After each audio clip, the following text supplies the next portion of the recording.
বন্ধুরা, আমরা শরীর ভালো রাখার জন্য কত কী না করি। কেউ সকালে উঠে মর্নিং ওয়াক করছি, কেউ জিমে যাচ্ছি, কেউ সুইমিং করছি, আবার কেউ ফ্রি হ্যান্ড এক্সারসাইজও করছি। কিন্তু আমরা কজন এটা ভেবে দেখেছি যে আমাদের মস্তিষ্কটাও আমাদের শরীরের একটা পার্ট, আর সেটার ক্ষমতা বাড়ানোর জন্য আমাদের নিয়মিত কিছু এক্সারসাইজ করার প্রয়োজনও আছে।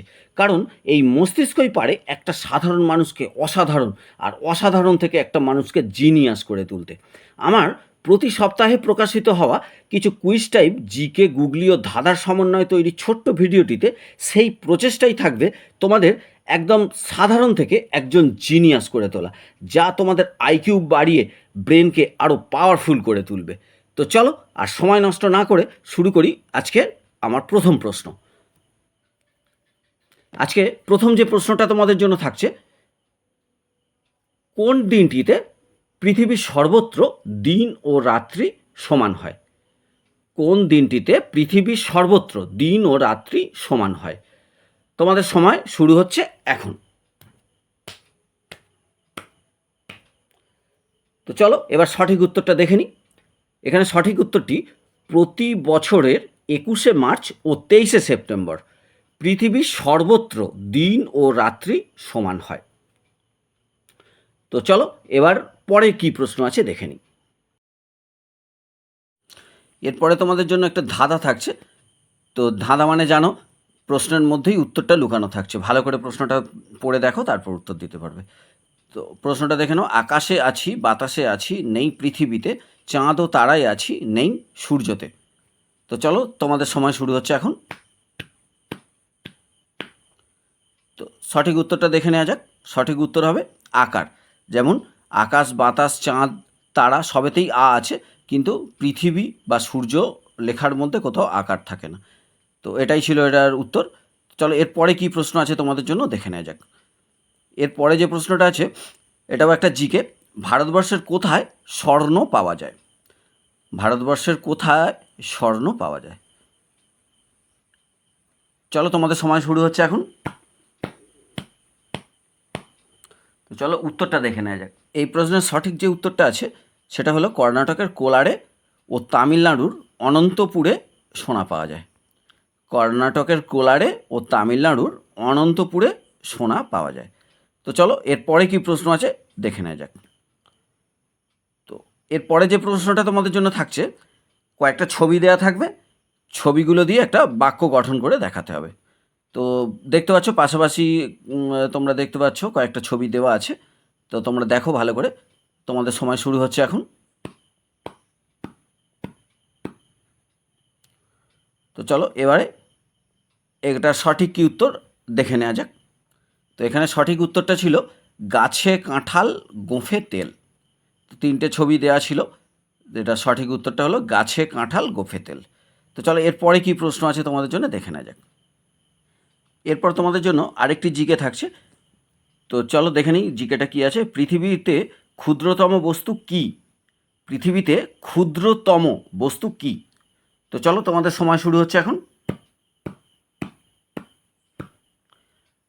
তো চলো এবার দেখে নিই এটার সঠিক উত্তর কী আছে। তো পৃথিবীতে ক্ষুদ্রতম বস্তুটি হলো পজিট্রন। পৃথিবীর মধ্যে ক্ষুদ্রতম বস্তুটি হলো পজিট্রন। তো চলো এরপর তোমাদের কি প্রশ্ন আছে দেখে নেওয়া যাক। এরপর তোমাদের জন্য আরেকটি ইন্টারেস্টিং জিকে থাকছে। তো চলো দেখে নিই প্রশ্নটা কী আছে। কোন জিনিস আগুনে পড়ে না, জলেও ডোবে না? কোন জিনিস আগুনে পড়ে না, জলেও ডোবে না? তো চলো তোমাদের সময় শুরু হচ্ছে এখন। তো চলো এবার দেখে নিই এটার সঠিক কী উত্তর আছে। তো এখানে যে সঠিক উত্তরটা হবে সেটা বরফ।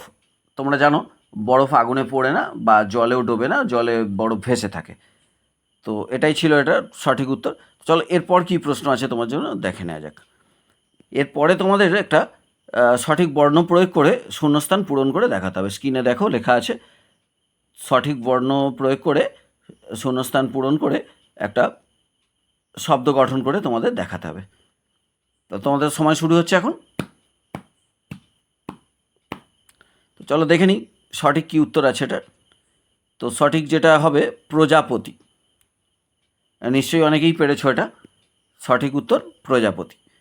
তো এরপরে চলে যাচ্ছি, এরপরের কী প্রশ্ন আছে দেখে নিই। পরে তোমাদের জন্য যে প্রশ্নটা আসছে, তো এটা একটা তোমার ধাঁধা। একটি মশা কিভাবে আলো জ্বালাতে পারে? একটি মশা কিভাবে আলো জ্বালাতে পারে? তো তোমাদের সময় শুরু হচ্ছে এখন। চলো এবার দেখে নেব এটার সঠিক উত্তরটা কী হবে। মশার সাথে ল যোগ করলে কি হচ্ছে? মশাল। আর এই মশাল থেকে আমরা আলো জ্বালাতে পারি। তো এটা সঠিক উত্তর ছিল মশাল। তো চলো এবার দেখে নেব পরে আমাদের কি প্রশ্ন আছে।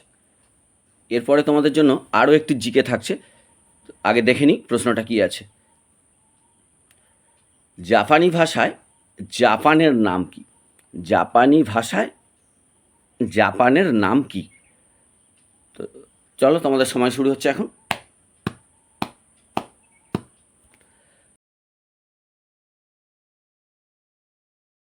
তো এবার দেখে নেব এটা সঠিক উত্তর কি আছে। সঠিক উত্তর নিপ্পন দাই নিপ্পন। সঠিক উত্তর নিপ্পন দাই নিপ্পন। অনেকে এটাকে নিপ্পন ও নিহনও বলে থাকেন। তো নিপ্পন বা নিহন দুটি কথারই আক্ষরিক যে অর্থ সেটা হচ্ছে সূর্যের উৎপত্তি। তোমরা অবশ্যই জানো জাপান হলো উদীয়মান সূর্যের দেশ। তো সেখান থেকেই এই কথাটা নিপ্পন দাই নিপ্পন। তো চলো দেখে নিই এর পরে আমাদের কী প্রশ্ন আছে। পরের প্রশ্ন, স্বাধীন ভারতের ফাঁসির আদেশপ্রাপ্ত প্রথম মহিলা আসামি কে? স্বাধীন ভারতের ফাঁসির আদেশপ্রাপ্ত মহিলা আসামি কে? চলো এখানে উত্তরটা কি আছে দেখে নেওয়া যাক। 1955 সালে রক্তমবাই জৈন নামের এক মহিলা, যিনি ফাঁসির আদেশপ্রাপ্ত প্রথম মহিলা ছিলেন, কিন্তু ওনার ব্যাপারে খুব বেশি ইনফরমেশান সেভাবে কোথাও লিপিবদ্ধ নেই। তাই সম্প্রতি উত্তরপ্রদেশের বাওয়ানখেড়ি নামের একটি জায়গায় ঘটে যাওয়া একটি ঘটনায় শবনম আলী নামের এক মহিলা, যিনি ফাঁসির আদেশপ্রাপ্ত হয়েছেন, যিনি তার নিজের পরিবারের বাবা, মা, দাদা, বৌদি এবং 10 মাসের একটা ছোট্ট বাচ্চা সহ 7 জন সদস্যকে কিভাবে, কেনই বা খুন করলেন, জানতে ইচ্ছে যাচ্ছে তো? জানতে হলে এখনই দেখে নিন আমার আরেকটি ইউটিউব চ্যানেল খোশ মেজাজিওয়ালা। সেখানে সম্পূর্ণ ডিটেলস পেয়ে যাবেন। তো আজকের ভিডিওটা এখানেই শেষ করলাম। আবার দেখা হচ্ছে পরের এপিসোডে নতুন কোনো ভিডিও নিয়ে। তো এবারে টাটা।